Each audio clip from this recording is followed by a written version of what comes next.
Welcome everybody to the American Club of Hamburg online during COVID, making the best of it. Obviously, this allows us opportunities to have guests from overseas. And today's guest is Bryan Mark Rigg. He's written a few interesting books. Back in 2002, he wrote Hitler's Jewish Soldiers. And in 2009, he followed up with Lives of Hitler's Jewish Soldiers. And he studied at Yale University, got his BA in 1996, and then he moved on to Cambridge University to get his master's and doctorate. His books are very revealing, quite interesting, and I can't wait to hear about it here. Niels Winker, one of my fellow board members, discovered him and asked him if he would speak. So thank you, Niels, for making the contact here. Yeah, thank you, Niels. Helmut Schmidt even once said, the former Chancellor of Germany, said that Rigg's extensive knowledge and the preliminary conclusions drawn from his research impressed me greatly. I firmly believe that his in-depth treatment of the subject of German soldiers of Jewish descent in the Wehrmacht will lead to new perspectives on this portion of 20th century German military history. Please keep your, let me mute everybody here coming in. Okay. Mute, okay. And well, there's some, I've seen I've seen some of your interviews that you've given on C-SPAN some years ago, and it's just a fascinating story. I think you can start with Bryan, of how you came onto this topic of Jews or half Jews or quarter Jews in the Wehrmacht. Why don't you go ahead and tell us about how this all started and what it led to? All right. Well, thank you so much, David and Niels, for having me. I appreciate the American Club of Germany hosting me and bringing everybody on board. I hope everybody's staying safe in Germany. America obviously is having its challenges as well right now. So wash your hands, stay safe, and wear your mask. I love talking with my hands and moving around. So Zoom is something I'm having to get used to, sitting still and talking. So please bear with me as I get used to this new format. So, David, to answer your question, and for everybody, how did I get involved with the subject matter? That's one of the most famous questions I usually get when people hear about Jews and men of Jewish descent who served in the Nazi military, especially when they hear the title of my first book, Hitler's Jewish Soldiers. Well, it started in 1992. I had decided to go to Germany at that time because the wall had just come down, as many of you know, in 1989, and a lot of the towns where my family had come from were now open to me because they were in the DDR. They were in Barbie, on the Elbe, they were in Jesnitz, and it's all in Sachsen-Anhalt. And then there was, I guess, Dubin, which is in Brandenburg. And so I was able to go to these towns and start working on my ancestry. And that was, something that was very enlightening to me because I'd always heard about my German ancestry being tough, strong people. You never give up. You work hard. And when I started learning more about Nazi Germany, so I was like, well, what happened to my family that stayed back in Germany? How did this thing called the Holocaust happen? And those are some of the main reasons why I wanted to explore my ancestry. Well, while I was exploring my ancestry, I found that I had a lot of Jews in my family branches that I never knew about.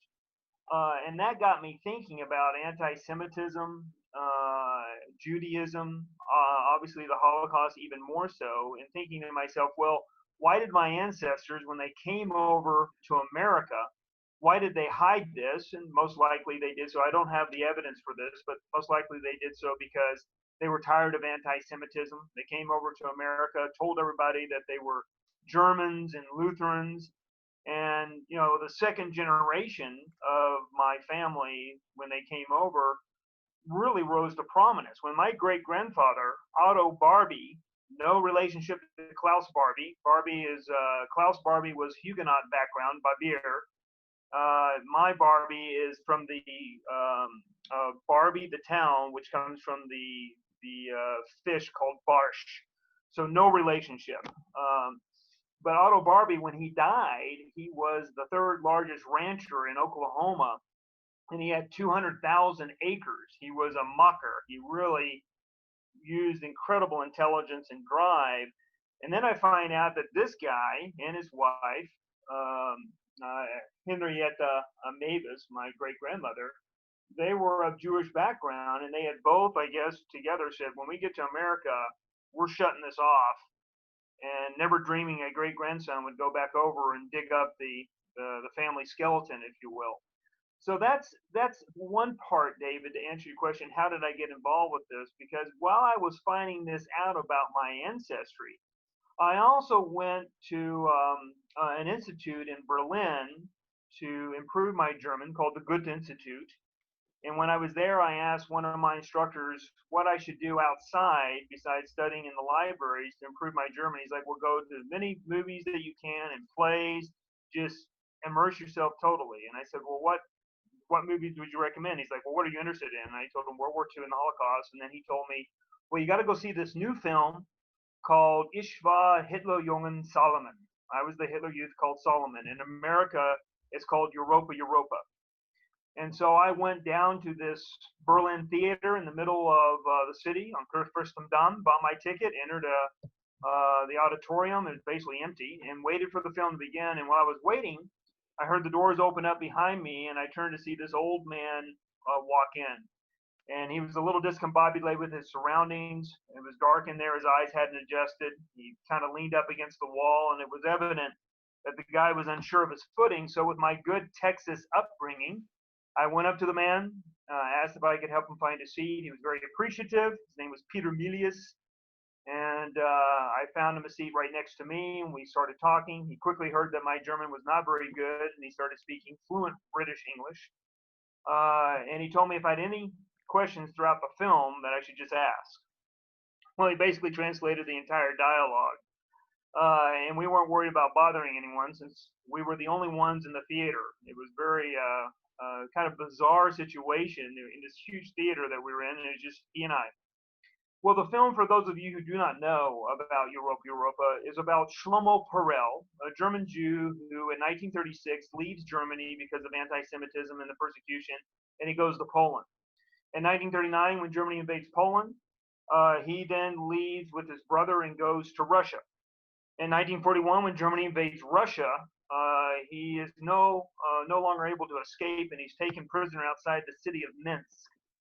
During his interrogation, he emphatically denied that he was Jewish, and he said he was a Volksdeutsche, an ethnic German, and his testimony was accepted. And before he knew it, the company commander of the unit that had done the interrogation decides to adopt him into the unit as the Dolmetscher, as the translator, since he could speak Polish, Russian, and German. And he serves in this combat unit all the way up to Leningrad for the next year. After this year, his company commander, Captain von Munchau, decides to literally adopt this guy and send him back to a Hitler Youth prep school where he survived the war. Now, during this movie, as things are happening on the Russian front or later on in Germany at this Hitler Youth prep school, the guy next to me, Peter, is telling me, hey, that didn't happen. That's unrealistic. Hey, that's exactly how it happened on the Russian front. He's giving me this running dialogue and analysis. At the end of this film, I asked him, what did you think about it? And he said, wait, it's very close to my own history. Would you like to go talk? And I said, sure. So we went to a kneipe, right next to the theater, and he told me his story until the early hours of the morning. And Peter Millies was also of Jewish descent and had served in the German armed forces. He served 4 years in the Wehrmacht. At the end of the war, he was taken prisoner by the Russians. He was sent to a Russian POW camp, and he survived for several years there until Adenauer was able to open up that camp and get him back to Germany. And so after that experience, David, I was thinking to myself, what are the coincidences here that a kid from Texas goes to Germany, starts looking into his own background, finds all these Jews in the family branches, and I had relatives that fought in World War I on the American side in the Meuse-Argonne offensive, and I later found out I had relatives that were on the German side, fighting on the Western Front. So I was thinking, here's a strange that these guys that literally my cousins, my uncles were fighting. They were fighting their cousins in World War I, and they were able to fight for Germany honorably. And then 25, 30 years later, they're stuck in the ovens in Auschwitz. How does that happen? And then I also was thinking to myself, what are the coincidences that a kid from Texas, once again, goes to the theater, sees a movie about a Jew who served in the Nazi military, only to sit next to a Wehrmacht veteran of Jewish descent? So when I returned to Yale for my sophomore year in the fall of 1992, I started asking a lot of my professors about looking into this. And they basically told me, hey, you're not going to find anything. We've studied this for 30, 40. One said, for 45 years, Henry Turner, you're not going to find anything. And I said, well, hey, do you know anybody who's looked into it? And they all answered in the negative. And I said, well, hey, I'll look into it. Maybe it'll be a good senior essay to complete my history degree at Yale. So I thought I would find maybe 10 or 20. So for the next year, I started using Nexus Lexis, one of the first Google search engine functions that you had back then. And I started looking for people. And I found about 10 guys this next year in my sophomore year. And many of them were still alive. They were over in Germany. So I decided to take off a year between my junior and senior years after this experience and focus 100% on doing research on this subject matter. And I thought I would be able to find 20, 30 guys who served in the German armed forces of Jewish descent and be able to write up a history on them. Helmut Schmidt, who you just mentioned, he actually had a Jewish grandfather and was in the Luftwaffe. He had a brother that also was in the German tank corps, also in the Wehrmacht. And so these are the type of people I was looking for. So I took off a year after doing that intensive research, and I started going all around Germany, finding these guys and interviewing them. Well, in the first month alone, I interviewed over 20 people, and it just never slowed down thereafter. My PhD advisor, Jonathan Steinberg, called me the sorceress apprentice. Once I called up the waters, if you will, of research and oral history and documents, I just couldn't stop it. By the end of this year, I had interviewed over 200 men of Jewish descent who served in the Nazi armed forces during World War II, and it just continued on to build. When I came back to Yale to finish up my time there, I showed this to Henry Turner. He decided to be my senior essay advisor. I continued to do research. I got the Henry Fellowship, which is like the Rhodes Scholarship just for Yale and Harvard for either Oxford or Cambridge. I went over to Cambridge, studied with Jonathan Steinberg, continued on researching this subject matter, and interviewed another 250 men of Jewish descent who served in the Nazi armed forces. And when I finally hung up the cleats, so to speak, of stopping the interview process of all these guys between the ages of 70, and the oldest guy I interviewed was 104, World War I veteran as well. And I interviewed a few generals of the Wehrmacht that were still alive, amazingly. And so when I hung up the cleats, I had over 600 people still waiting for me to interview them. And I just realized, hey, I got to stop. I got to transcribe all these interviews. I got to start making sense out of it. I got to, get this written up for my PhD and, and start earning a living and not be the eternal student. So that's how I got involved with this, David. And then that's, basically how I went about getting my research. And I went all around Germany with a backpack with a camera, a computer, a printer, a tripod, a radio, cassette tapes, audio tapes, a large transformer. I actually had Mein Kampf in my backpack and a few other books on Nazi Germany. I would bike around, and as soon as I would find, a person, or I would go, bike up to his home, I would take the train from Berlin to Munich, and then I would bike out to his apartment or house, wherever he lived, or in Frankfurt, different interview partners. and I would throw up my whole studio, interview these people, and save their history before they took it to the grave with them. And then once I took their Wehrpass or Soldbuch, their Annenpass, their Tagebücher, and so on, and made copies of them and their Wehrpost, I would put it all together, and then I would go to the National Archives, the Bundesarchiv, and then I would start, trying to find information to support whatever interviews they gave me. And so this was my methodology, my process, and submitted my PhD in 2001, 2002, and that at the basically the same time was when my book got picked up by the University Press of Kansas and was published as Hitler's Jewish Soldiers. So that's a long-winded answer, David, to that question of how did I get involved with this and how did I find this subject matter? Well, I think I read that you had produced 30,000 pages of records, 500 hours of videotaped interviews. Yep. Several thousand photographs, and they've now been picked up by the archives. They purchased them. Yeah, I worked in the Bundesarchiv Militärarchiv in Freiburg, the Federal Military Archives there. And, on one side, they helped me an awful lot of giving legitimacy and being able to house my documents. On the other side, I'm still kind of shocked. They wanted all my interviews, but when I got down there, I realized they had no ability to show my interviews to researchers. They didn't have any of the equipment. And I now have taken all my VHS and 8mm tapes and have converted them to DVD, but they still don't have a DVD player there in the archive room, So yeah, most of my stuff is down there. I got, documents signed by Hitler. I had, tons of military correspondence between, high-level staff positions and so on. And it was remarkable what you find when you go into all these people's homes. I became friendly with Alexander Stahlberg, who was the adjutant to Erich von Manstein, a field marshal.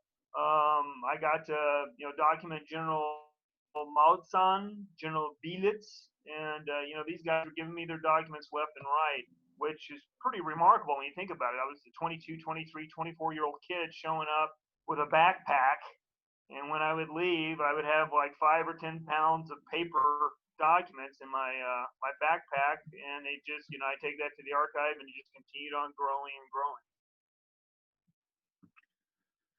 Now, so we'll get a little bit to the substance of the book. Now, I read that you there was Field Marshal Erhard Milch, 3-star General Helmut Wilberg, and a naval commander Bernhard Rogge. So these these were what status were they according to Nuremberg? Were they half, quarter? Yeah. So Erhard Milch, and I probably should give you some background of when we say Hitler's Jewish Soldiers, what that means. Now you bring up 3 flag officers that really shocked people, and that's one thing that I was finding that my professors at Yale and Cambridge were just dumbfounded that Hitler allowed dozens of flag officers, meaning admirals and generals and field marshals, to remain at their duty stations even though they had Jewish background. And then I found hundreds and hundreds of field grade officers and thousands of line officers. So field grade officers, majors, lieutenant colonels, colonels, line officers, lieutenants, first lieutenants, second lieutenants, and then captains. And we were not expecting to find that. Yeah, but you bring up a very interesting point. How Jewish are these people? Well, Milch was a field marshal, basically ran the Luftwaffe. He was what the Nazis called a half-Jew. Helmut Wilberg had a Jewish mother. He was also considered a quote-unquote half-Jew.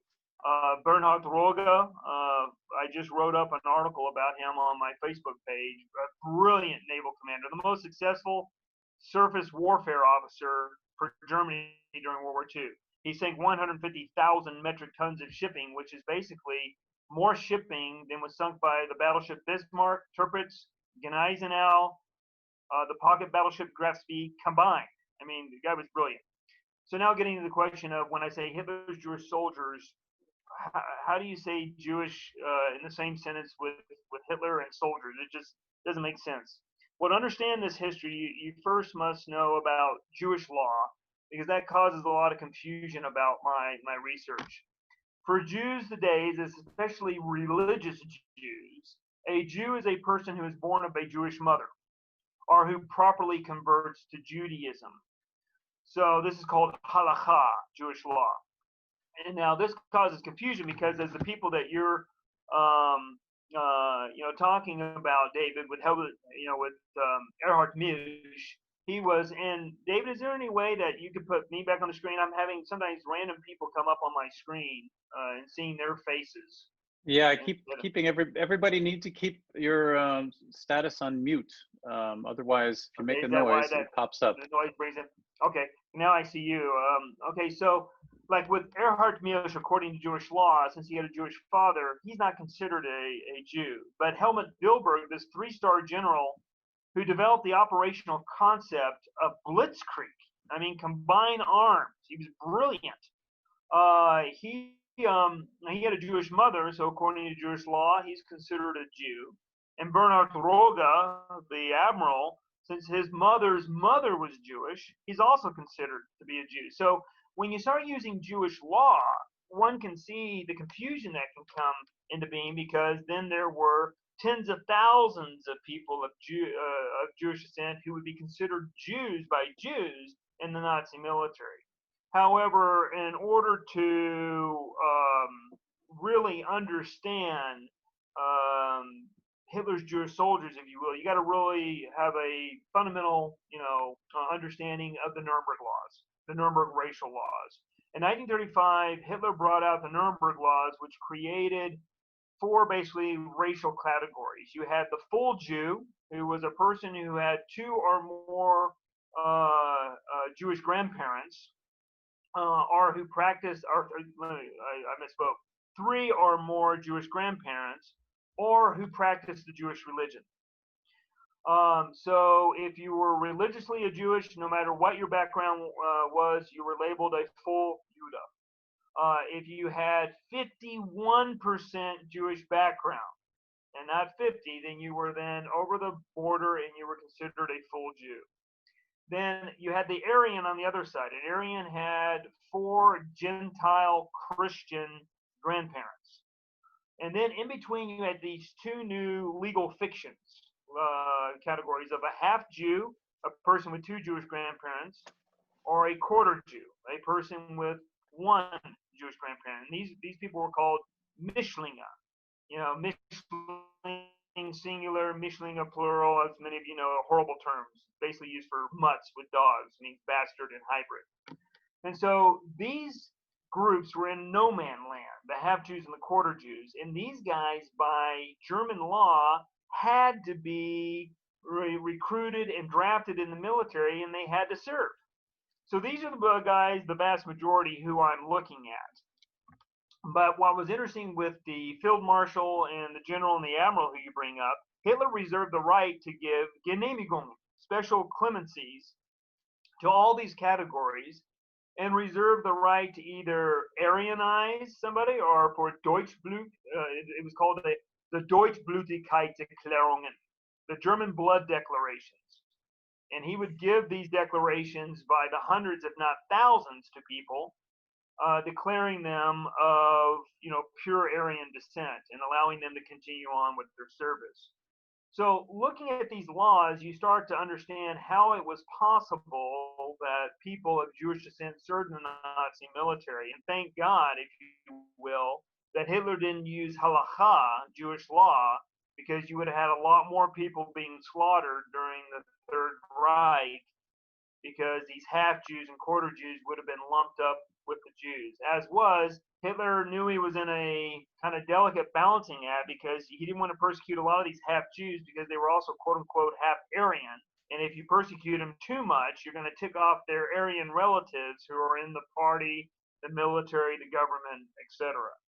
So this is how you get these people with these ethnic backgrounds in the military to begin with. And when you look at assimilation in Germany, it was so widespread, especially with the reforms of Hardenberg and Stein after the Napoleonic Wars, that you had hundreds of thousands of people of Jewish descent who were were not considering themselves Jewish at all. They were atheists, Gottgläubig, without any affiliation religiously. Some of them were raised Jewish, some of them were not. I guesstimate from assimilation records, birth rates, draft numbers, that conservatively 60,000 half-Jews and 90,000 core Jews served in the German armed forces during World War II. Now, we must realize that 17 million men went through the ranks of the Wehrmacht and the Waffen-SS during World War II. So these 150,000 so-called Mischling soldiers represent less than 1% of the total manpower of the Third Reich. But in light of the Holocaust, this number is quite shocking. And I'm a Marine Corps officer. The Marine Corps is 180,000 men and women right now. So this body of Mischling, if you will, was the size of the United States Marine Corps today. And they really help us answer a lot of tough questions about the Third Reich, about what could you do to get out of the country? How much did you know about anti-Semitism practices in the East? How much did you know about the persecution? How much did you know about the extermination process? Because on average, and this is what's so heartrending, is that each man I documented who served in the Wehrmacht lost between 6 and 7 Jewish relatives in the Holocaust, quite often while many of them are serving. So getting back to these high-ranking officers, that's how these guys got in there. They got these special compensations, if you will, from Hitler, and they rose up to very high ranks, and they were very influential for the German war effort during World War II, especially Milch. Goering was an incompetent guy when it came to running the Luftwaffe. The guy who ran it was Erhard Milch, and he was a half Jew. And it's really kind of crazy how he got his Aryanization. His mother went to Goering and SS bureaucrats and said, hey, my Jewish husband, Anton Milch, is not the father of my 6 children. It's my Aryan lover, who, by the way, is my uncle, who also, by the way, is dead. And that's why I haven't really talked about this. Oh, it's very embarrassing. Well, the SS took hair samples of the children, measured the skull, took her deposition, and Hitler then declared all 6 of her children to be Aryan. So we see in this case that Jewish ancestry was horrible, but incest was okay. And you got countless of these type of stories. You got thousands of desperate mothers, bless their hearts, going to the Gestapo saying, hey, my Jewish husbands, our Jewish husbands, they're not the father of my children. It's this Aryan lover here, there, and left and right. And you were getting a lot of these type of affidavits being accepted by the SS, and then these guys getting their purity documents in order. So that was sort of on a personal favor basis? Well, yeah, there's a lot of guys that were in the bureaucracy that were relatives or friends of these families, and they helped them falsify their documents. Germans were so obsessed with documents that they did everything they could to get all their documents in order. When they couldn't, then they had to play according to the laws that every year got stricter and stricter when dealing with the Jewish question, if you will. His name was Volk, and he did a study. I haven't thought about this in a long time. He did a study back in the 80s, putting all the laws the Nazis made about the Jews in a book. And the book turned out to be something like 450 pages long, with something like with 13,000 laws the Nazis made about the Jews. They couldn't have certain dogs, and eventually they couldn't have dogs altogether, but they could have cats. And then later on they said no more cats. I mean, it's crazy how obsessed the Nazis were with this Jewish question and how they legalized persecution and extermination. It's really quite shocking. In all of your studies, did you come closer to understanding where this obsession came from and understanding how that came about?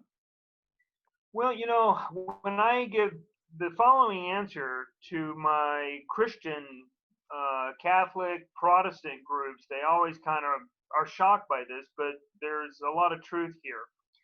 When you have centuries of the Catholic Church preaching that the Jews, not of the time, when High Priest Caius brought, Jesus to Pontius Pilate and said, this guy is a renegade. He's calling himself the King of the Jews. He's going against the Roman Empire. And Pontius Pilate then turns him over to be executed. It's not just those Jews that were guilty back then. The Catholic Church made it a mandate that they were guilty in perpetuity for deicide, for killing Christ. The church fathers, St. Augustine, Origen, Tertullian, they write about this all the time. And it wasn't until Vatican II, from 62 to 65, that basically finally said, no, the Jews are not guilty of killing Christ, and they're part of our faith community, and we need to respect them. You had, until then, you had a constant preaching of Jews being of the devil, you get in Matthew. And so you had this entire culture, which Germany was extremely religious, Christian religious culture. Over 95% of all people in Germany at this time were members of churches. And as many of you know, many of you pay your church tax because you're a member of either the Catholic or the Evangelisch church there. Well, they were, not only were people paying their taxes back then, but many of them were going to church. Many of them believed the mandates of Christianity. And part of the main tenets of this from the Catholic Church were Jews were horrible. And if you read Martin Luther's writings, he also said these people are the firstborn of Satan. They're horrible, should be put in barns and burned up. And so you had this culture of religious bigotry that when Hitler came on the scene, it was easy to tap into that. And when people forget this, that one of the biggest ways to have neutered Hitler was to have Pope Pius XI come on the scene and have some courage and excommunicate Hitler, who was a Catholic. But when you look at the 7 major dictators of World War II, Havlik in Croatia, Salazar in Portugal, Franco in Spain, Mussolini in Italy, Hitler in Germany, Tiso in Slovakia, who was actually a Catholic priest, and then Horthy in Hungary, 6 out of those 7 were Catholic, and none of them were excommunicated. People even asked the Pope, will you do this to Hitler? Mussolini, who was jealous of him, asked the Pope to do this, and the Pope said, no, he was sent by God here to help us fight communism. So, this support, Catholic support of Hitler, I mean, the first treaty done with Germany was the Reich's Concordant of July 1933 between the Vatican and Nazi Germany, which legitimized Hitler's rule in the eyes of Catholics the world over. This is a disgrace of the Catholic Church. And so this was one part of why you had anti-Semitism. That was Pope Pius XII, right? That's later. He was the Annunciator at that time. He was the foreign secretary in Germany. And then when Pope Pius XI died in 1939, Pope Pius XII took over, and he was even more of a supporter of Hitler. In fact, Pope Pius XI started seeing the writing on the wall in 38 and 39, and he started putting up, basically breaks to the support of Hitler, and then he dies, and then you get an ultra-Nazi Pope. And there, if you want to read a fascinating, sad book about this, read The Nazi Pope by Kronwell. Did a very good job. I read that when I first came to Germany. It was a fascinating book, and I still remember that. That was basically the Pope was taking signed the Concordant with Hitler, which basically took the Catholics, removed the Central Party from politics in exchange for being left alone. Right? I think, David, you bring up something that's very important for people to realize. The only party left in power in 1933 when Hitler took over was the Catholic Party. Yeah. We hear the very famous debates with Bismarck against the Catholic Party, but it was the only party left that could actually give opposition to the Nazis. And instead of the Pope coming and supporting that party with the Reich's Concordant, it actually neutered that party and killed it. And so this is really disgraceful. So this is one part. There's 2 parts to the answer of your question of where did this anti-Semitism come from? So here's one aspect of the religious foundation of this. And, many of the great SS leaders, I put in quotation marks, were all Catholic. Himmler, Heydrich, the Commandant of Auschwitz, Huss, before his execution in 1947, he was given last rites He was absolved of all his sins, in other words, by the Catholic Church. So he's in heaven with God as he's looking over the the wall, seeing the 1.5 million Jews he killed, and they're in hell according to Catholic teaching because they rejected Christ. It's absurd. So that's one aspect of the anti-Semitism. The other aspect, and if you read Mein Kampf carefully, and I don't recommend it to very many people, it's not really great reading, but if you want to understand Hitler, there's some interesting insights in there. And Hitler was traumatized by Germany losing the war in World War I. And right after the war was lost, a lot of people forget there was massive civil war all throughout Germany, and in the streets, the Spartacus, the Reds were fighting against the Freikorps, the nationalists. And Hitler's looking at this mess, going, "Who created this? These communist bastards, if you will." And that's a direct quote. And he's like, "Okay, Karl Marx, Trotsky, Lenin, they all have Jewish background. Karl Marx is a son of a rabbi, and they created this mess. So we got to fight communism because communism is all created by Jews, and Jews are horrible for look what they're doing in our nation." Then he also looked at the ultra-Orthodox, and he came from Vienna, and you have many more of the Hasidic Jews in the eastern part of Germany at that time period. If you bring in the Großdeutschland, of Austria and so on, and Galicia and all that area, that Austria had years dealing with these ultra-Orthodox Jews, and they don't want to serve, they don't want to take care of the host country, if you will. They just want to study all day, and they want to live off welfare. And you have the same situation in Israel right now. I mean, when I was in the Israeli military, my drill sergeant found out what I was studying, and they have tons of problems with the Orthodox Jews in Israel not serving. They're able to vote. They live on welfare. They don't want to support the communities they're in, and they tell everybody else they're wrong because they're not religious. And my drill sergeant told me, which I was shocked, my Israeli Jewish drill sergeant said, if Hitler had just focused on the ultra-Orthodox and killed all of them, then this world would be a better place. I was horrified, but that's the sentiment you had. And that was kind of the sentiment in Austria and Germany at the time, that these ultra-Orthodox don't help society. They really do believe they're the best to everybody in the world and they're chosen people. And Hitler really hated this group of Jews as well. Now, when he opened up the Pandora's box and said Jews are bad, he was faced with how Jewish did you have to be bad, and that's when the Nuremberg Laws came, and he was not really focusing on these people who were assimilated, but he was so hyper-focused on these two groups, the communist and the ultra-Orthodox, that when he opened up the Pandora's box, he got this whole other swath of society he really didn't care about, but then it was too late. So, this anti-Semitism is a complicated thing, but I think that hopefully will answer it to some degree. How was this able to happen? You had the incredible depression going on. People were desperate. They were looking at a scapegoat. Hitler tapped into their hatred, and he focused on this group, and he focused the hatred in an amazing, diabolical, efficient way that gave us this horrible chapter of mankind called the Holocaust. What was most striking from your interviews of the people? I mean, they obviously were still being conscripted after the Nuremberg Laws went into effect, right? So how did that work? How is it that they escaped being picked up before that? And Well, see, the interesting thing is about this subject matter is when you look at the half Jews and the quarter Jews who served and were living in Germany, they were not deported.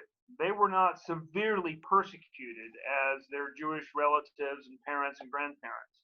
So many of them felt, hey, if I serve and do well, I'll get back to the status of what we once were. Real Germans and patriots, and hopefully, just like in the Weimar Republic, when every 6 months you have a new government, hopefully Hitler will get removed from power, or he'll die, or somebody will kill him. I mean, there were 34 attempts on Hitler's life, with the most famous, the 20th July 1944, von Stauffenberg and Tresckow, attack on him. It didn't work. I mean, many people were hoping, hey, we'll get rid of this nut job, and we'll get back to the normal Germany.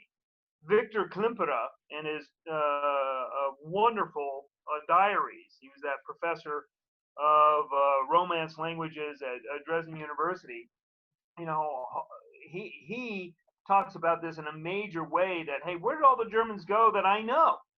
Honorable, hardworking, a lot of solidarity, human solidarity there. And that's what a lot of these guys, when they got into the service, they're like, hey, my Jewish grandfather and my Jewish father served in the Franco-Prussian War and World War I, and they were treated well by their comrades. They became lawyers and doctors. And that's something that I think that's interesting about Hitler's anti-Semitism. Before Hitler, if you converted to Christianity, many times everything was okay. You could become a doctor, a professor, you could become an officer in the military, and that was your entryway into Western civilization. You know, it's kind of what Heinrich Heine said when he converted. He said, that's my entry ticket to Western civilization. And so many people did that, and many of them had normal lives until Hitler came into power. And suddenly it was no longer a religious question. It was a question of, quote unquote, your blood, you know, or, you know, quote unquote, how your ethnicity came down to you. And if you converted, you still had this demon in you that could come out at any time. So many of these guys were having a hard time wrapping their heads around a culture that had embraced them for hundreds of years suddenly being cut off to them. So military service, ironically, gave them the hope that they could protect their relatives, protect themselves, and prove their Germanic heritage, if you will. It's a tragedy, almost like a Stockholm syndrome to some degree, that many of these guys did much more on the combat fronts to prove themselves.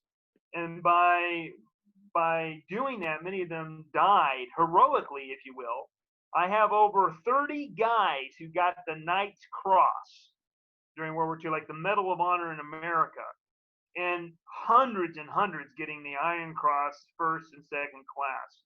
I mean, these guys were brave, hardworking Germans, and they were betrayed by their government and by their society. You know, a lot of people, the Mitläufer is tragic to me. I mean, when I look back at my German ancestry here, and, you know, I'm so proud of Kant and Nietzsche and Wittgenstein, you know, and Bach and Beethoven. I'm like, how in the world did this happen? And these guys were asking the same thing to themselves. And also to kind of get another answer to your question, which I think is important, is these men, tragically, one of the biggest things I found, didn't really understand about the Holocaust. They didn't know their relatives, when they were being deported, were being deported quite often to their systematic extermination. Right. This is the tragedy upon the tragedy of what was going on. Now, many of these guys knew about Nazi persecution. Many of them knew about deportations, but where their relatives were being deported to was beyond their knowledge. Many of them knew about the concentration camps in general around Germany, but they didn't know about death camps. And only when these guys at the end of the war, when they started to be dismissed, the half-Jews being dismissed from the service, because Hitler had basically said, either we got to protect the Jewish parents of half-Jews, or we're going to have to discharge the half-Jews and then start persecuting the parents. Well, Hitler said, we can't protect the full Jewish parents, discharge the half-Jews. And they started being dismissed in 41 and 42 in mass. And then toward the end of the war, they started to be put into forced labor camps.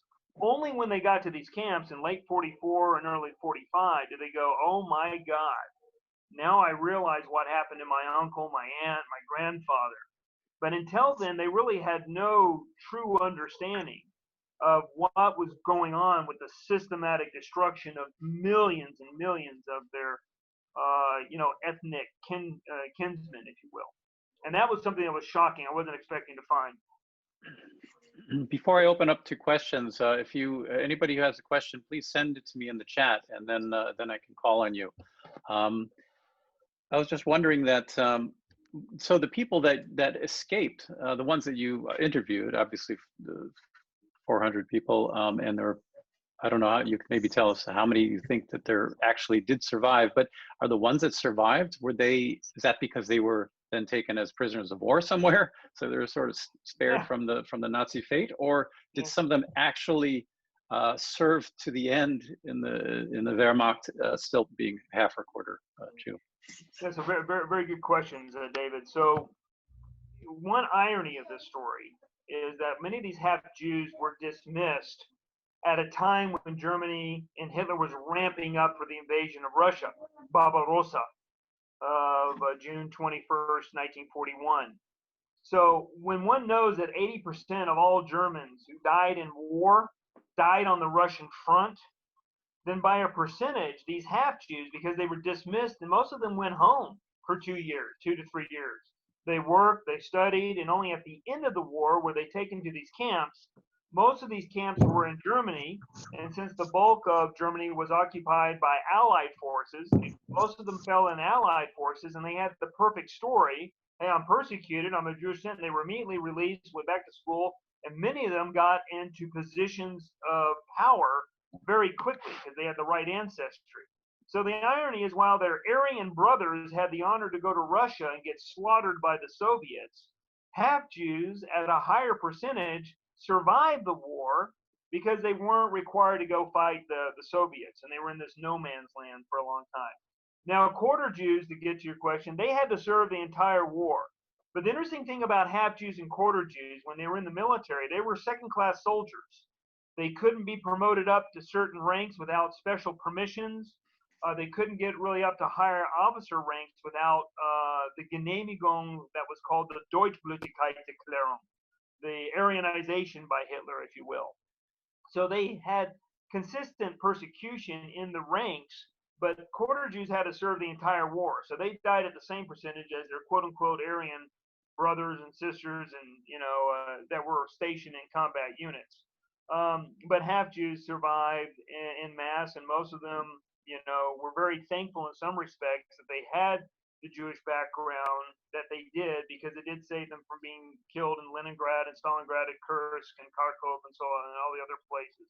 Now, had Hitler won the war, God forbid, or had he extended the war, half-Jews would have shared the fate of the full Jews. They would have been systematically also exterminated after Hitler killed all their parents. You can't have their kids running around.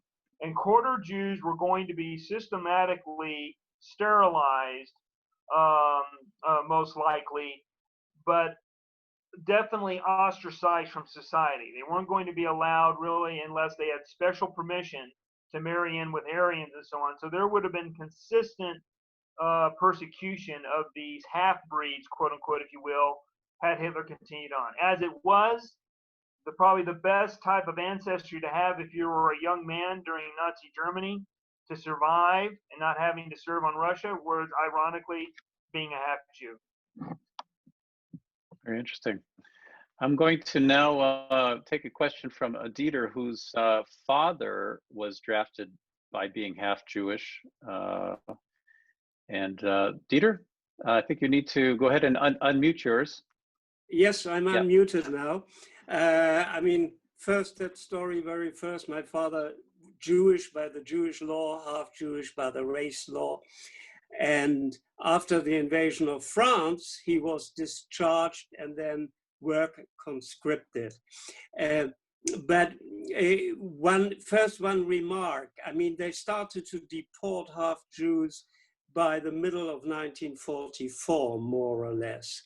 And for resettlement in the East, the brother of my father was deported to Lodz and disappeared there in the ghetto. But for me, I have two questions. One is where probably there is no answer available. Were there any enthusiastically or voluntarily conscript of partly Jewish origin to the German army? That is very difficult to empirically to check on that. But what fascinates me is the other thing, that in the legal system of Germany and in the academic system, just to name two big, let's say, public employment sectors, there they were very radical, eradicating even down to quarter Jews, I think, in the legal system. But in the military system, they didn't, right? So what could be the reason for that? I mean, I just read a book about Roland Freisler, and it was, I mean, it's mind-blowing how this German Richterbund, how they got rid of anyone who had a Jewish thought in him. Yeah. And at the universities, it was the same. By the way, I'm from Israel. Okay, so. Ah, all right. Well, Peter, thank you so much. You know, Toda Rabah, and I'm glad your father survived. Now, getting to the first question about were any of these guys enthusiastic about the Third Reich and about Hitler?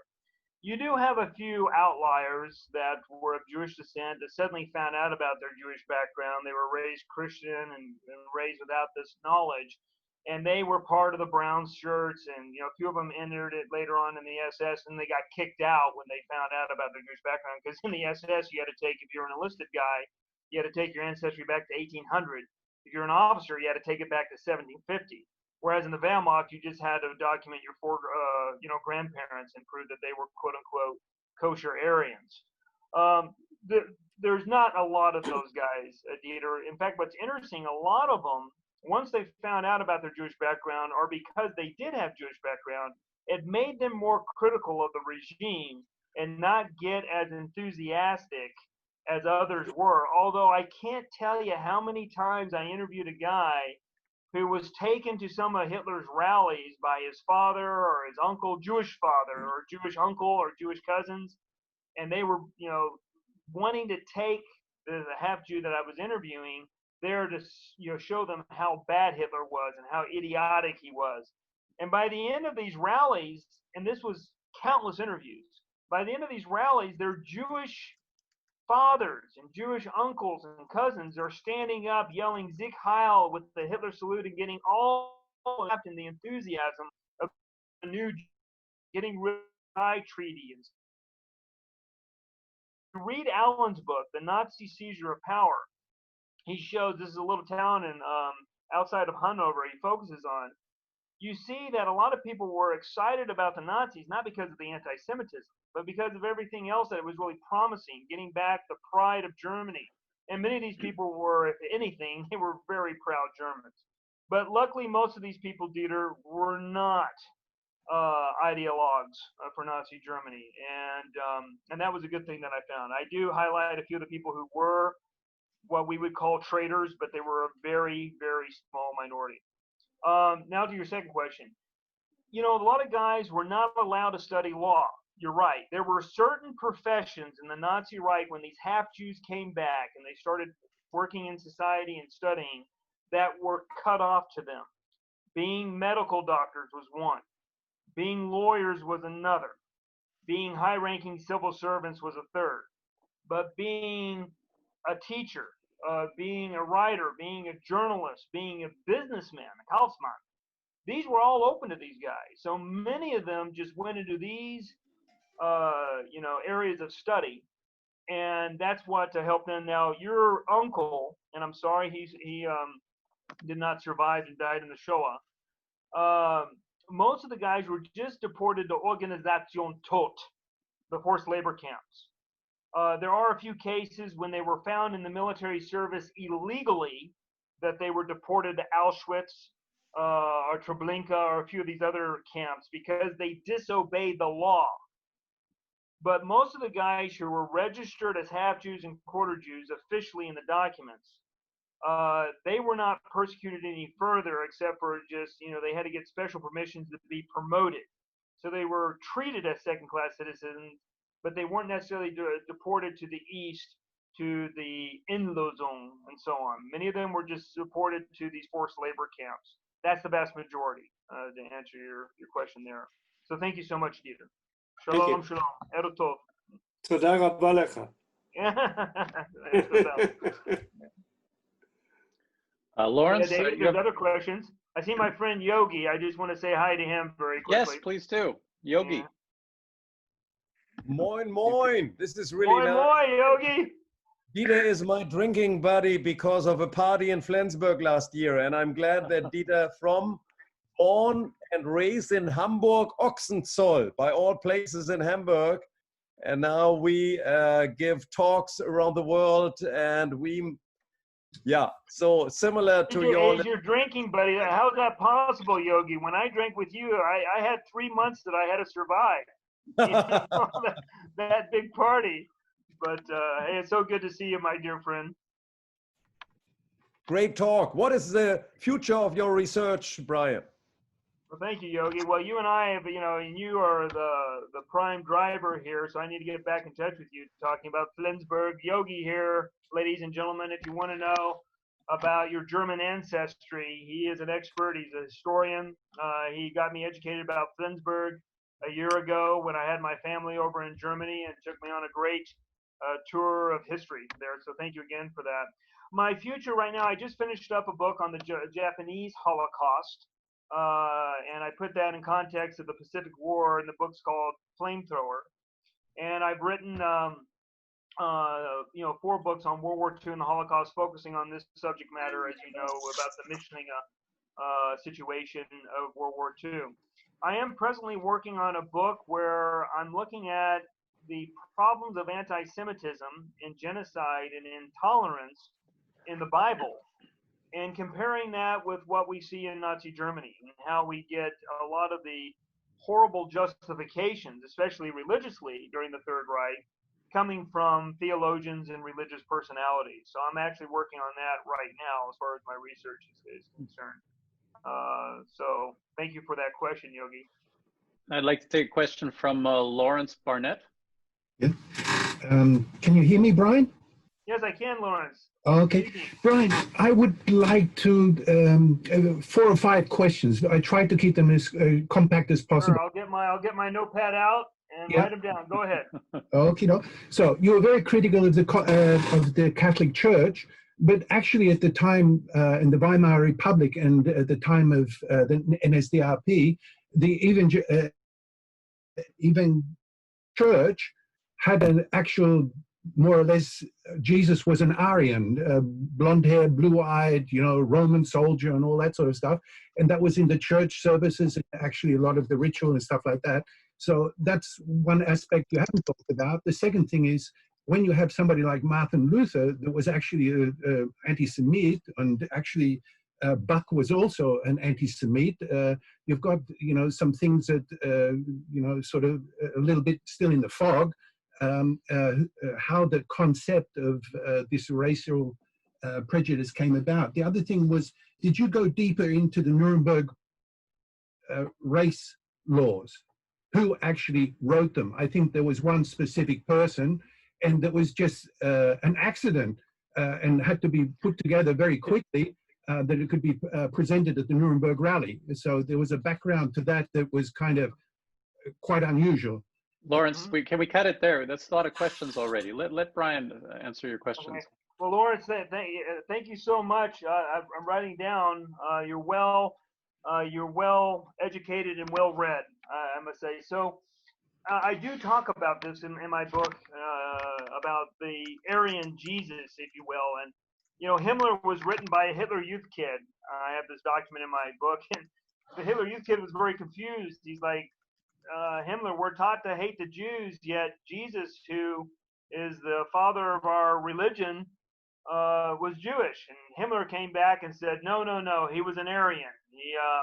He had a woman from Galilee who was the mother, and she was Gentile, and his father was God. And you read this, you're like, God, just such ignoramuses. There was a huge center in Eisenach that basically was de-Jewifying the Bible in Germany, and they were taking out all the Jews and putting Aryans in there, saying that the Jews had stolen the Bible and that the original chosen people were Aryans and not Jewish. And this whole aspect, there was a whole literature, as you rightly point out, that arose before Hitler and then was, further developed about Jesus being this Aryan and probably a child of a Roman legionnaire and all this other bogus nonsense. But they were recreating their religion just kind of like what the Mormons did with Christianity in America, but with all the bent of supporting Nazi ideology. Martin Luther, you're absolutely right to bring that out. I talk a little bit about it in my book, but everything, once the Jews rejected his pure form of Christianity, he turned on them with a vengeance. And this also inundated Protestant theology for the next 500 years, just like Catholic theology had for 2,000 years, this anti-Semitic bent, which is tragic.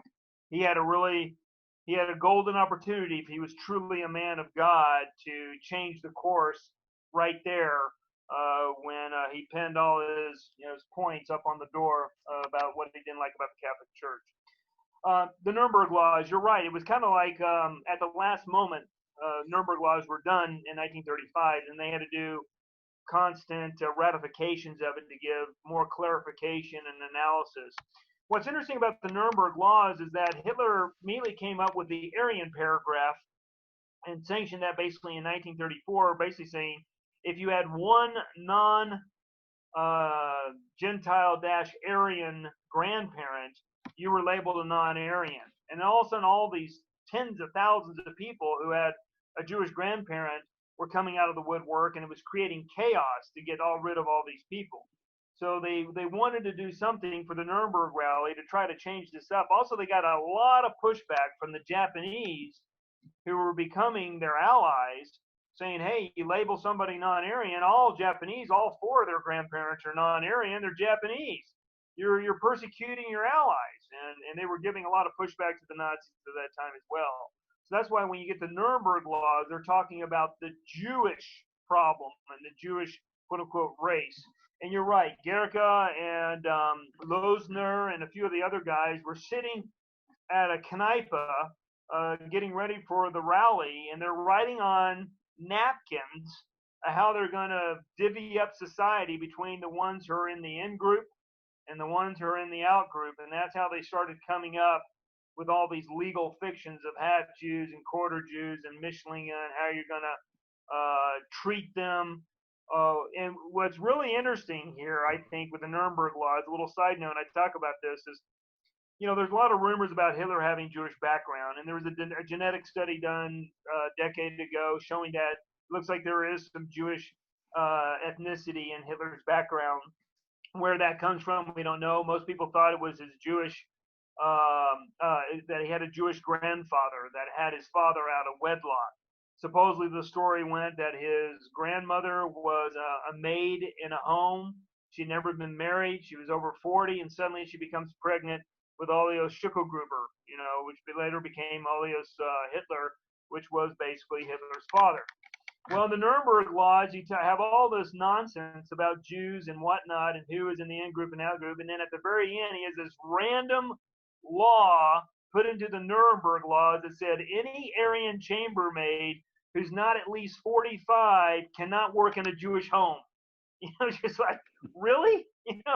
Just random. But it's kind of just, shows Hitler was worried, according to Fritz Redlich, who ran the Department of Psychiatry at Yale University for 20 years and was a friend of mine, and he wrote Hitler, A Diagnosis of a Destructive Prophet. He was the expert of Hitler from a medical point of view. He is convinced that Hitler worried his entire life that he had Jewish background. Whether Hitler really knew or not that his grandfather was Jewish or not, we don't know, but he definitely worried about it. And the Nuremberg Laws show this as well. But Lawrence, you're right to point out that it was done in a very ad hoc way, randomly, and at the last minute for the Nuremberg Rally of 1935. Are there other questions? David? Yeah, Lawrence, we can go back to. Do you have any? You have a couple other? Yeah, a couple other questions. Go ahead.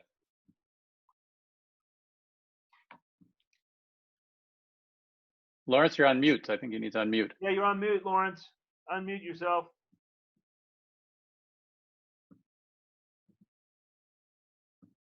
Do you hear me? There There you go, Lawrence. Got it. No, have you got me now? Can you Yes. hear? Got you. There you are. We'll come to Michael after you, okay? Go ahead, Lawrence.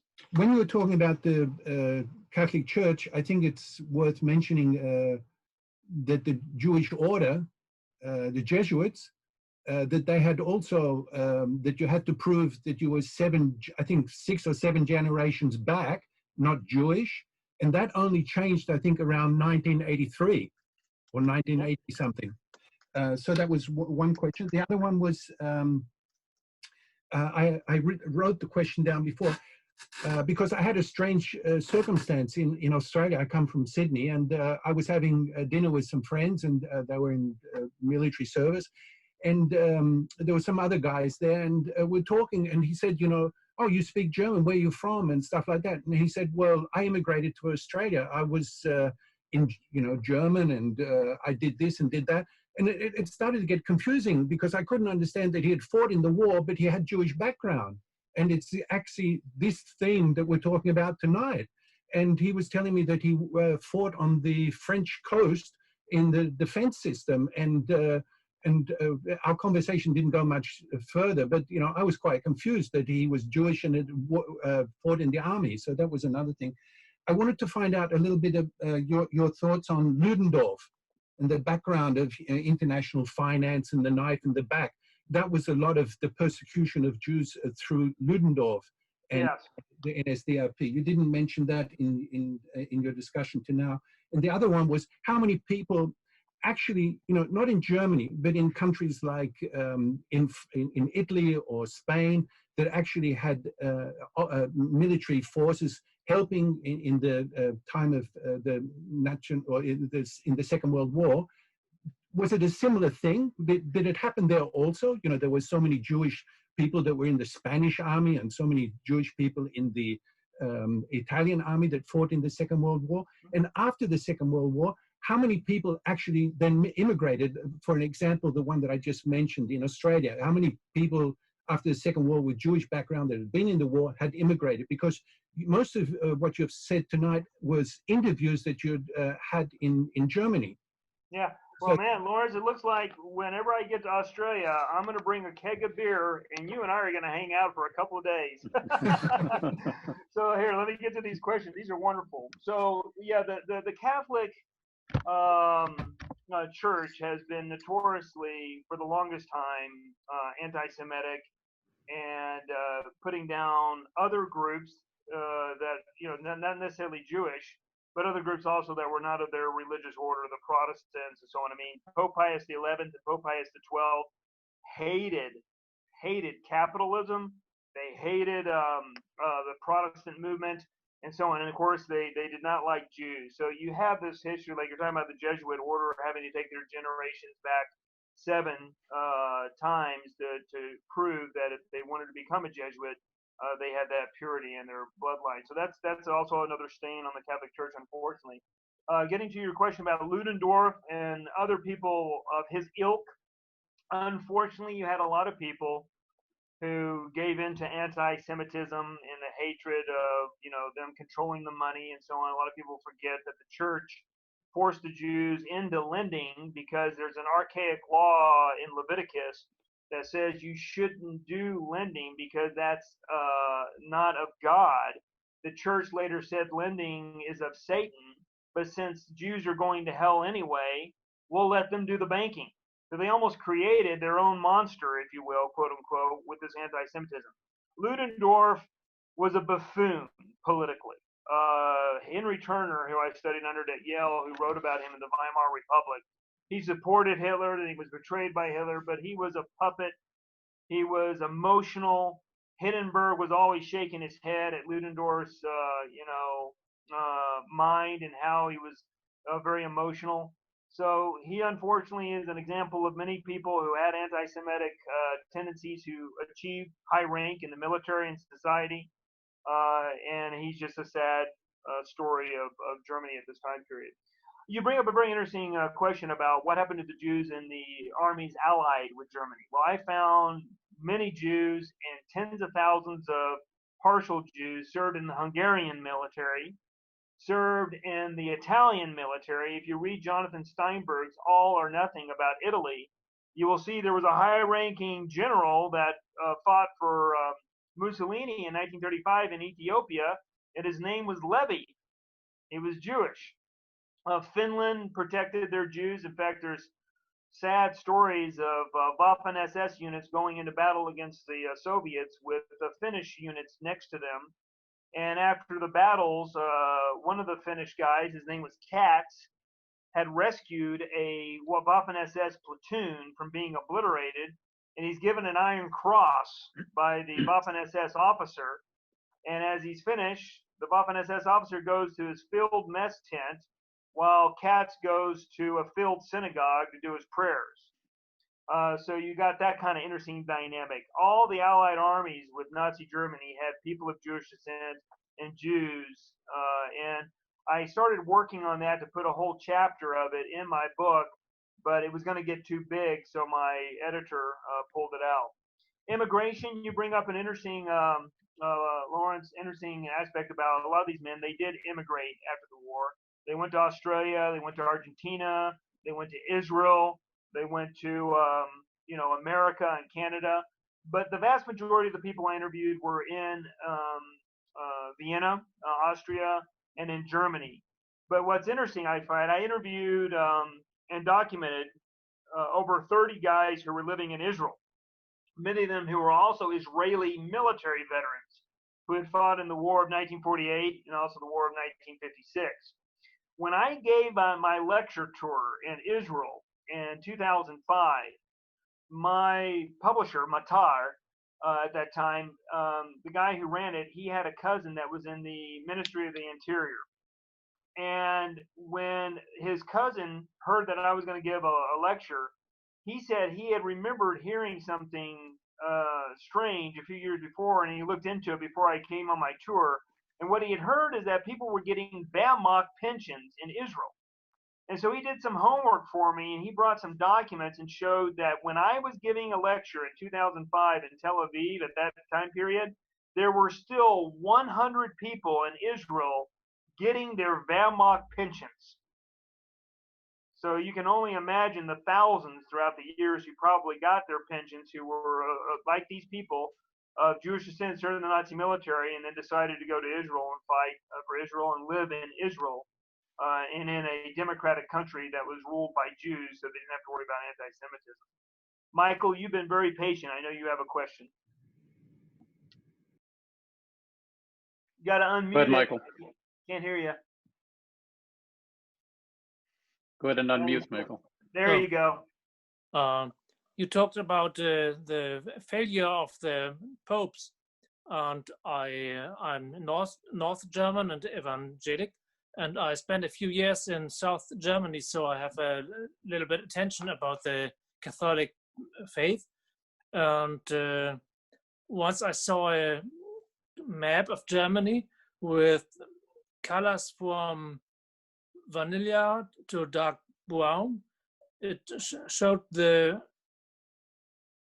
election from 1932 with the results for the national NSDAP, and in the Catholic areas, the Hitler Party reached 30% in average, and in Bavarian Catholic 40%, and in evangelic areas of Germany, the National Socialist German Labour Party reached 60%, in Franken and other parts 70%.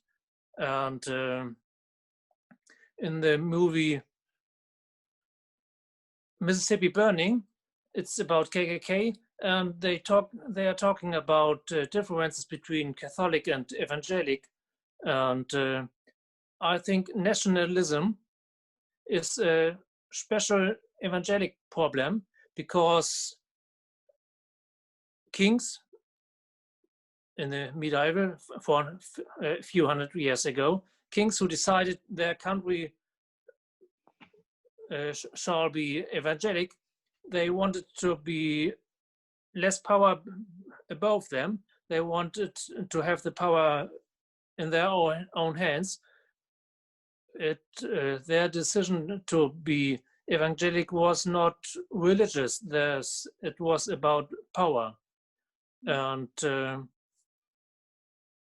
here in Hamburg are a lot of African Christians, and I talked to some on a theological event, and sometimes I join the Please come to the question, Michael. yes, question. I would like to give the answer. Excuse me. You talked about the failure of the Pope, but what's about the religions? Okay, so if I understand your question correctly, when you look at the religious climate of Nazi Germany, you have about 60% of the nation that was Protestant, and then the rest was Catholic.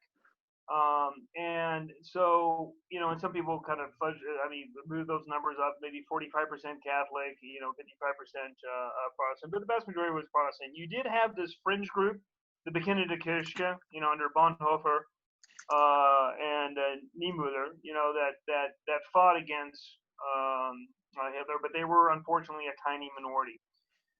By and large, the Christian churches went over full force, opened up their archives, because the only way you could document people's ancestry was not looking at their blood or how big their noses were or their flat feet or their dark complexion. You had to find out when their ancestors converted.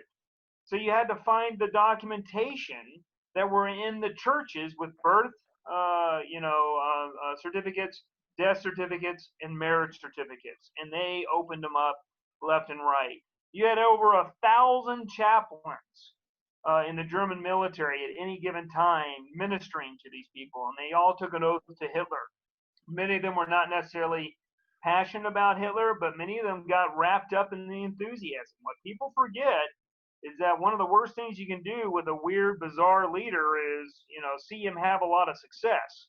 And as Hitler's getting the Rhineland remilitarized, and he's getting the Anschluss with Austria, and he's getting the Sudetenland, and then he's taking over Poland, and he's reuniting Germany that was split in two. The Germans were ecstatic. And then he goes over to France, and in 6 weeks, he does what a German nation couldn't do in 4 years. This guy was a living god. If you read Ian Kershaw's book, The Hitler Myth, Germans across the board at this time were mesmerized by Hitler. Many of them knew he's kind of weird and quirky, and he has this weird anti-Semitism, but they thought he'd kind of get back on track with all the success once he had achieved a lot of what he wanted to do. Poke the eye of the French, get rid of the Versailles Treaty, and so on. But he continued on going more and more, and he just there was never enough for him. But getting back to the church question, when you look at Christianity, and especially how Germany designed Christianity, it persecutes you for thought crime.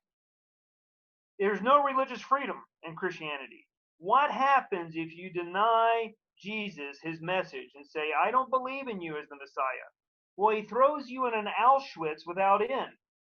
You are persecuted for the rest of your life, or your being, if your soul continues on. So this mindset of religious, if you think a thought crime, that if you think this way, you're going to hell.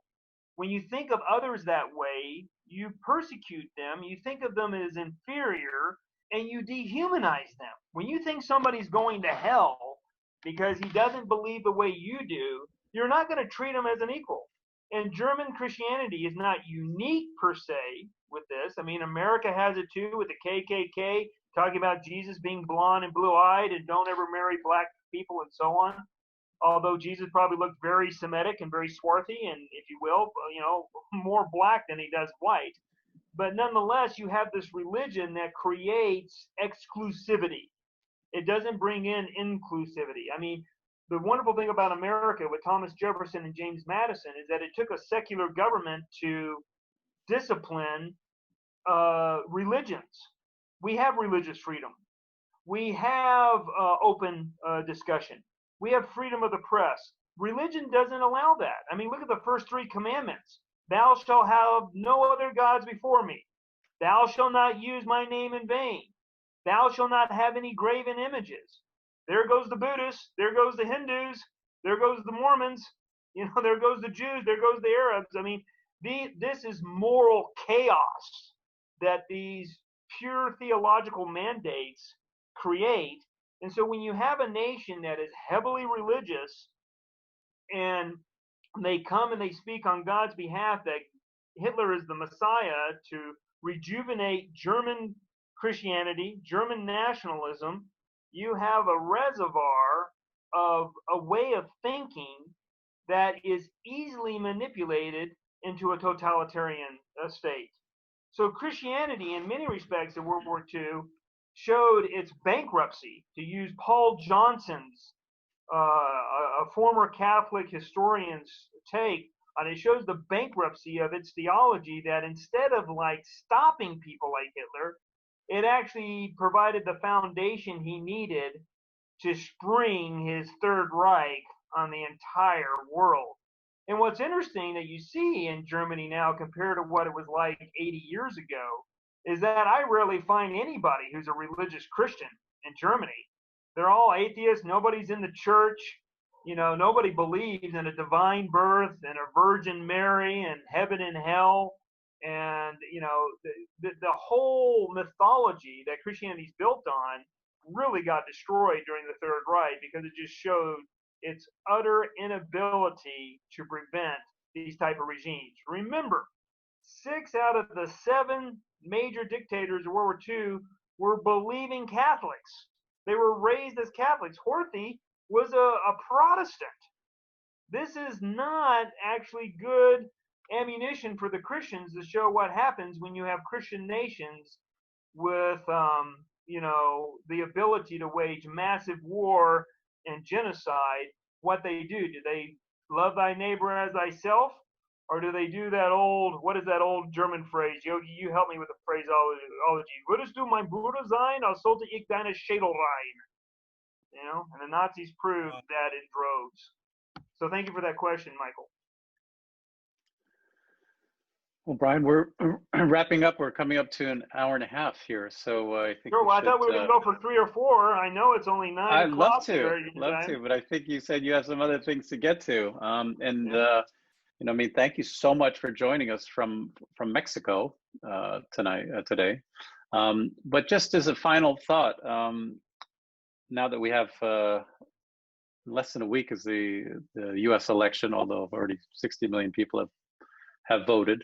But what, from all of your studies of anti-Semitism and what happened in Germany, what do we need to be really careful of with the rhetoric that's coming out of a certain party in the U.S. and lock her up and what does that, how far is it before that can lead to something that happened? Well, you know, what I say to a lot of my German friends, yeah, thank you, Michael, and I actually wrote a little bit about this, that I get Republicans and Democrats on my author's page. If you're interested, I wrote up about 5 pages analysis historically about elections in the markets and what's going on right now. And I've been getting praise from both Democrats and Republicans, and I have gotten no hate mail, which I think I did a good job then historically. And I wasn't trying to be political, if you will. I was trying to be historical, but giving people hope on both sides. The good news about this is that you study more about our democracy, and I took an oath to defend it to the death. And I served under both Clinton and served under Bush. And I can tell you that when I was in the service, almost every Marine officer I was with hated Clinton with a passion, especially with what he did with Monica Lewinsky and sidetracking our nation. And almost everybody loved Bush, but they thought it was a disgrace that we had a National Guard, almost draft dodger, as our commander-in-chief. But they were our commanders-in-chief, and we took an oath, unlike Nazi Germany, taking it to a person, we took it to defend the Constitution. And the beautiful thing about our Constitution, our government, is that it is built on conflict. So what we're seeing with Biden and Trump and everything else is actually helping us air our grievances, air our questions, get both sides of the equation out there. And even though it's very polarizing right now, and I haven't ever seen that in America in my short life of 49 years, it's showing that our democracy is working. Now, I say to my German friends, why did you have to give our first German president, Trump, to us? Why couldn't you just kept his family, over in Germany? Because he is a freak of nature. Now, as a historian, I always get very angry with my German friends when they say "nie wieder," never again genocide. And then you have genocide on your doorstep in Bosnia, in Africa, and ISIS run, and you don't do a goddamn thing. It's embarrassing that the Bundeswehr doesn't do more there. And then on the other side of the equation with Trump under Obama, you don't see very much going on with ISIS. But then when Trump comes in, he gives carte blanche to our military, takes them out. So there's some good things here that Trump has been doing that people need to realize who are very democratic, like taking all the money away from the corrupt, horrible state of Pakistan. That was good. Now, Trump is a horrible person when it comes to learning about how to be a proper leader, how to be gracious, how to be humble, how to bring both sides of the divide together. I want an Abraham Lincoln and so on. But, Biden right now, he's showing signs of dementia.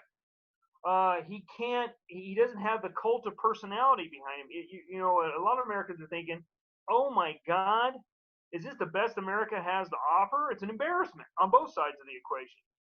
But ultimately, we have a Senate and Congress that work together with the president of enacting laws and protocols and so on. We will continue on. I love what Winston Churchill, who was half American, a lot of people forget that his mother, Jenny, was American. He said, America usually does the right thing after exhausting all other options. And we will do that. And even with our craziness right now, I tell people as they're saying, man, we have these riots in the streets and police problems and so on. I'm like, hey, guys, we don't have Americans killing each other to the tune of 618,000, which happened in the Civil War.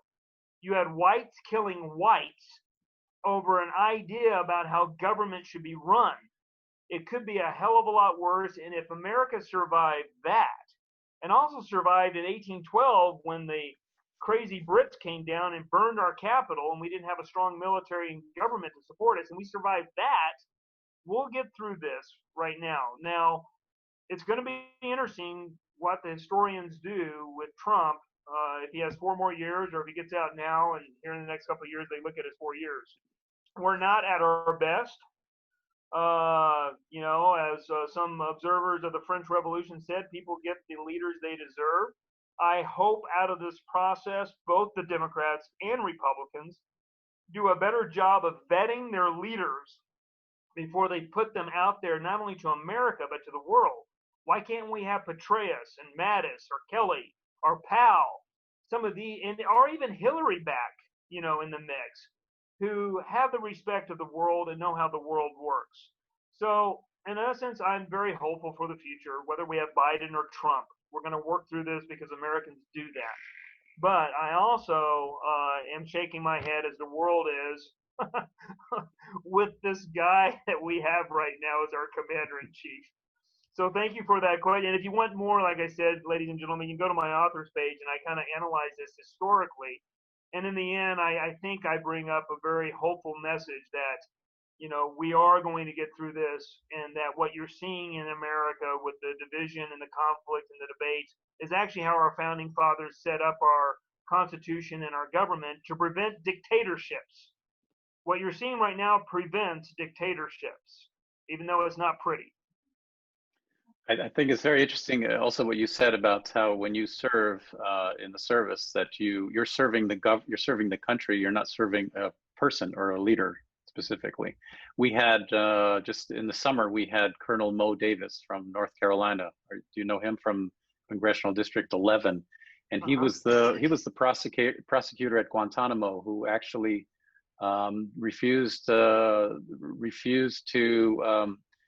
admit any testimony in Guantanamo that was conducted under any form of torture, waterboarding, for example. And that was during the Bush years, I thought that was quite courageous to be the head of the military prosecutors and to actually step down back then. So he was a conscientious objector. in that time. Yeah, when I was in the military, I mean, this is what's so stupid about torture. Now, I know there are a few situations which I'm not privy to knowledge of that supposedly torture really works. But in my mind, I'm like, if you want to get somebody to get the true information out, just drug him, and then he'll tell you stuff, But I mean, I think that is courageous of him. I would not, from my ministerial experience in the Israeli military and the Marine Corps, I find torture and that abuse of power disgusting. And I would not want that in my command, and I would not want to see that from my subordinates. Thank you so much, Bryan. Bryan Mark Rigg, everyone, pick up his books, Hitler's Jewish Soldiers or Lives of Hitler's Jewish Soldiers. Both, they were written 7 years apart, I believe. And he's written also several other books. Check him out on Amazon or wherever you purchase your books. Thank you so much for coming to us and spending the time. You're a brilliant speaker, such interesting and apropos information for everybody here living in Germany, Americans, and also just in general. What a great thing that you've uncovered. Gives us a whole new perspective on the questions we have about what happened back then. Well, thank you. I'll just leave you on that note with America and Nazi Germany. One thing that motivates me as I go along, and thank you for those kind words, David, is I always think of Edmund Burke, who was a Scottish philosopher and diplomat who also watched the French Revolution. He said, "For evil men to triumph, good men must do nothing." So whatever you're struggling with, ladies and gentlemen, and you don't like, if you don't get in the ring and get your hands dirty in some form or fashion, whether it be articles and writing or talking to your congressman or even getting involved yourself, then you're part of the problem and not part of the solution. And that's what kind of motivates me. And I try to do that. I'm not perfect, but that's what all this mess today in the political scene in America and in studying Nazi Germany, that's what it's taught me. For evil men to triumph, good men must do nothing. Can I ask a question? Who's this? Hello, I'm Doris. Hello. Hi, Doris. Just very, Uh, very quickly, we're just wrapping up. Oh yes, okay. We see it in Germany. I'm from Germany, from the North Germany, from Kiel, and we look to America with Donald Trump, and our opinion is that it's a little bit similar. What do you think about it? There's a leader, and he presents most people one enemy. And he creates a group, and they feel very good. They are higher over this group, and it's similar like it was in Nazi Germany a little bit. Yeah, Doris, you bring up a very good point. I've been asked that question several times. This is my take on it. I had the wonderful question. I was interviewing a Holocaust survivor from Auschwitz one day, and I asked him how was it possible with Nazi Germany and Hitler and so on, and he came back to me. He said, "Bryan, the sooner you realize that there are millions of Hitlers out there, unfortunately they don't have power, the wiser you'll be with your writing and your historical analysis and so on." So getting to what you're talking about with Trump, if Trump was given the enabling law that Hitler was given at the very beginning of his reign, if Trump had been given that to silence all opposition and to have his own party and to have a military say an oath to himself, you better believe it that Trump would do it. I mean, Trump is of that mindset in how he behaves. You're absolutely right to bring that up with your psychological assessment on him. The beautiful thing about America is that it survived a guy who would want to do that. And our government structure would never allow it, whereas the democratic structure of the Weimar Republic wasn't strong enough, mature enough to have prevented Hitler. So the good news is our democracy will survive a nut job like Trump. And there's some good things he has done, like, Hitler, if he was only known for doing the Autobahn and getting Germany back together and building out the military and taking out Poland, there would be a monument to him on every corner in Western Europe. But there was nothing to fetter his power, and it got unbridled in his hatred, and it got way out of control. Trump, luckily, has been bridled and controlled by our government. It hasn't been perfect. And, you know, like I said, there's some goods and positives about it. You got to look at it both ways. But I think from my assessment from Nazi Germany and what I'm seeing in America, yes, had Trump had carte blanche on government power, this world would be pretty scary right now. So you're right to bring that up. So thank you, Doris. And David again, and Neil, thank you so much. Yogi. Oh, thank you, Bryan. Again. Yeah, and This was hey, great. Thank you so much. And we're gonna do this again tomorrow for 2 hours, right? We'd love to. Hey, David, thank you again for those kind words, and thank you for having me. Thank you so much. And I just want to remind everybody that we have the election coming up in under a week now. So on November 2nd, we will have an election day preview with Andrew Adair. He worked in the Senate, and he's going to give us an expert insights and take questions on the day before the election.